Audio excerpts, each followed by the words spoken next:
Bonjour à tous, aujourd'hui je vais vous présenter mon super déjeuner pour tous ceux qui aiment les céréales le matin. Je vais vous montrer une recette qui va vous prendre beaucoup moins de temps, beaucoup moins d'argent puis qui va être beaucoup plus nutritive. Fait que je vais vous donner un petit background. Côté nutrition, c'est que les céréales commerciaux, après avoir été manipulés plusieurs fois en industrie, ben, ils ont perdu beaucoup de leurs nutriments, beaucoup de leurs vitamines. Par exemple, une farine qui a été moulue après 48 heures, il y a 50% de ses vitamines B qui sont oxydées. Alors imaginez un pain que ça fait une semaine ou des céréales que ça fait 3 mois qui sont roulées. Rouler, ça c'est l'étape pour faire du gruau, mettons, là, où ben, toutes les céréales qui sont aplaties, là. Bon, ben, ça, c'est chauffé à très haute température, puis après ça, c'est écrasé. Fait que c'est pas mal oxydé. Il ne reste plus grand-chose, finalement, là, dans ce que vous achetez en magasin. Alors, je vais vous donner cette recette-là. C'est à base de sarrasin. Le sarrasin, c'est sans gluten. C'est un des céréales qu'on a au Québec ici. Il est très, très puissant. C'est un constructeur sanguin.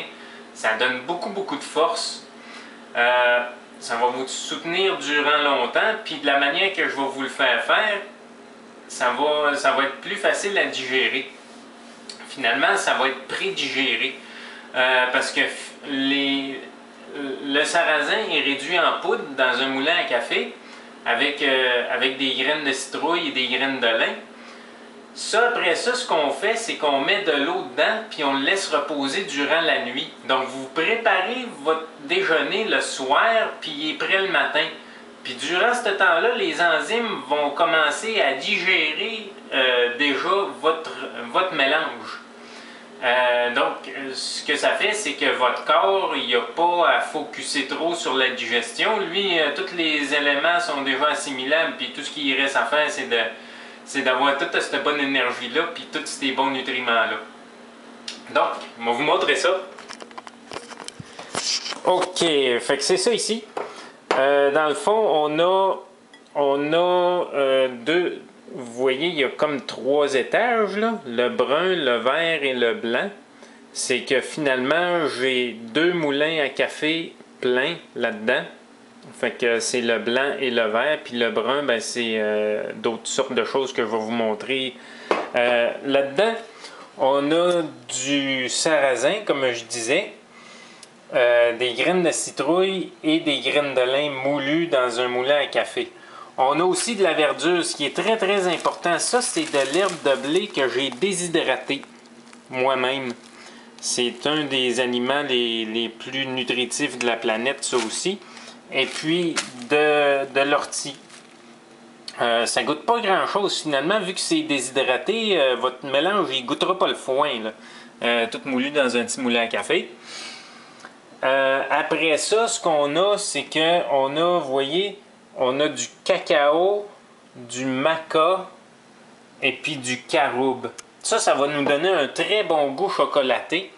En plus d'ajouter d'autres propriétés un peu stimulantes et puis régulatrices des glandes endocrines, sauf pour le cacao. Mais ça, faut vous y aller mollo. Allez-y mollo avec le cacao. Pas besoin d'en mettre beaucoup pour avoir une bonne stimulation. Après ça, en tout dernier, on va rajouter des raisins secs. Les raisins secs, en les rajoutant dans l'eau, ben, ils vont devenir plus mous, ils vont devenir très tendres, puis ça va être moins dur à mâcher, parce que quand vous mâchez des raisins secs, ben, vous avalez des gros morceaux qui sont, eux autres, pas très assimilables. Là, alors, tout ce qu'il nous reste à faire, c'est d'ajouter de l'eau et puis brasser. Fait que finalement, quand vous calculez le temps que ça vous prend à faire votre déjeuner, ça prend pas bien de temps. Là. Passer tout ça dans le moulin à café, mettre de l'eau, brasser. Après ça, vous mettez vos raisins secs. Bon, là, il va probablement y avoir des questions sur la consistance. Là, j'ai de la misère à le brasser parce que je tiens la caméra puis pas le plat, là. Mais... OK, fait que c'est ça, regardez la consistance, là, quand elle est trop épaisse comme ça, parce que là, il faut que vous disiez que les céréales puis les graines puis tout le kit, ça va absorber l'eau, ça, là. Fait que pour pas avoir un tapon bien dur le lendemain matin, ben, il faut quand même que vous ayez quelque chose d'assez crémeux, là. Tu sais, je dirais un peu comme... baptême... un peu comme une... J'ai de la misère à trouver un exemple, mais regardez, vous allez voir. On y arrive, on y arrive. Regardez, ça, c'est encore un peu trop... c'est encore un peu trop dur, là. Il faut que ça coule de la fourchette. Parce qu'il faut que vous disiez aussi qu'après ça, on va rajouter des raisins secs. Puis, ça va durcir encore.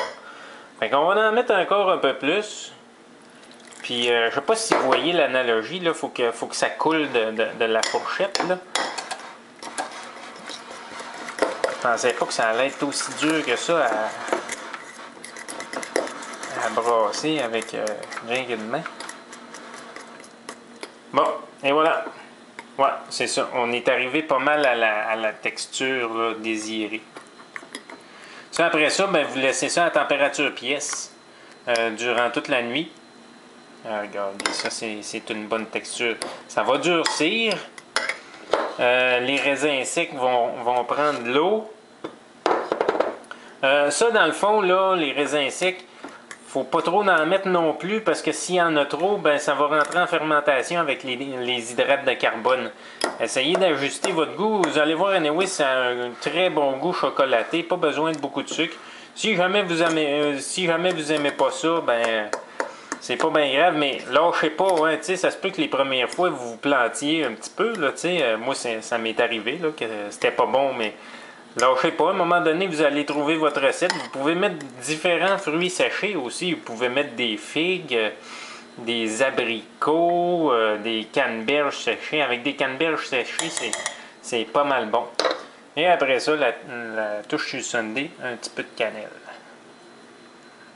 Et voilà. C'est fini. Ben, j'espère que vous allez avoir un super bon déjeuner demain matin. Salut!